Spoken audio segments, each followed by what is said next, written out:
Price Lord. கர்த்தர் நல்லவர், அவர் கிருபை என்றும் உள்ளது. ஒவ்வொரு நாளும் கர்த்தர் நம்மை கிருபையாய் நடத்தி வருகிறார்.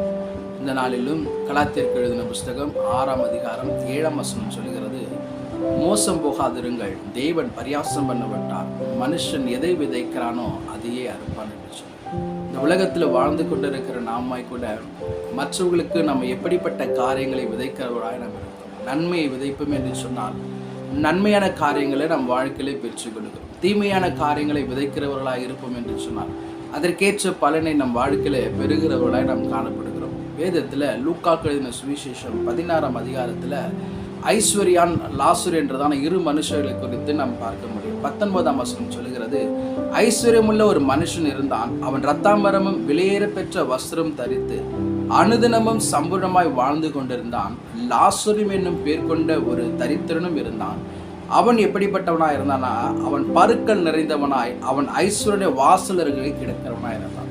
அந்த ஐஸ்வரனுடைய வாசலில் உட்கார்ந்து கொண்டிருந்த லாசரு பருக்கள் நிறைந்தவனாய், வேதம் சொல்லுகிற 21ஆம் வசனத்தில் அவனுடைய மேஜையிலிருந்து விழ துணிக்கைகளாலே தன் பசியை ஆற்ற ஆசையாக இருந்தான்.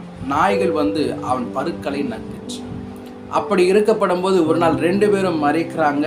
வேதம் சொல்லுகிறது 22ஆம் வசனத்தில், பின்பு அந்த தரித்திரன் மரித்து தேவதூதரால் ஆபிரகாமுடைய மடியிலே கொண்டு போய் விடப்பட்டான். ஐஸ்வரனும் மரித்து அடக்கம் பண்ணப்பட்டான். பாதாளத்தில் அவன் வேதனை படுகிற போது தன் கண்களை ஏறெடுத்து தூரத்தில் ஆபிரகாமையும் அவன் மடியில் இருக்கிற லாசரையும் கண்டான்.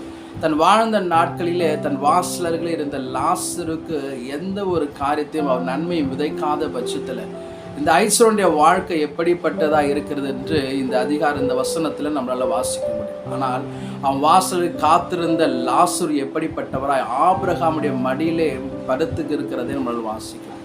வேதம் சொல்லுகிறது, நம்ம நன்மையான காரியங்களை நாம் விதைப்போம் என்று சொன்னால் நம்முடைய வாழ்க்கையில நன்மையை பெற்றுக்கொள்கிறவர்களாக இருக்கும்.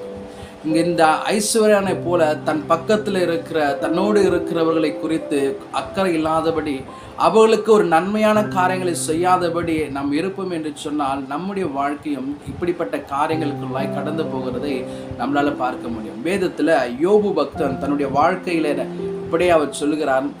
யோபின் புஸ்தகம் 34ஆம் அதிகாரம் 4ஆம் வசனத்தில், நமக்காக நியாயமானதை தெரிந்து கொள்வோமாக, நன்மை இன்னதென்று நமக்குள்ள அறிந்து கொள்வோமாக. அவர் சொல்றாரு, நமக்கான நியாயமானதை நாம் தெரிந்து கொள்ளணும், நன்மை என்ன என்று சொல்லி நாம் அதை அறிந்து கொள்கிறவர்களாய் நாம் எடுக்கப்படும். வேதத்தில் கலாத்தியர் 6ஆம் அதிகாரம் தொடர்ந்து வாசிக்கப்படும் போது நாம் எதை விதைக்கிறோமோ நன்மைக்கென்று விதைத்தோன்னா நன்மையான காரியங்கள் நம் வாழ்க்கையிலே அறுக்கிறவர்களாய் காணப்படும். இந்த கேட்டுக்கொண்டிருக்கிற தேவஜனமே, வேதம் சொல்லுகிறது, மனுஷன் எதை விதைக்கிறானோ அதே அறுப்பான். நம்ம நல்லதை விதைப்போம், தேவனிடத்திலிருந்து நன்மையான காரியங்களை நாம் பெற்றுக்கொள்ளுவர்களாய் நம் வாழ்நாட்களை அதை அறுக்கிறவர்களாய் நாம் காணப்படும். கர்த்தர் தாமே இந்த வார்த்தை நிமித்தம் நம்மை நடத்துவாராக. ஆமென்.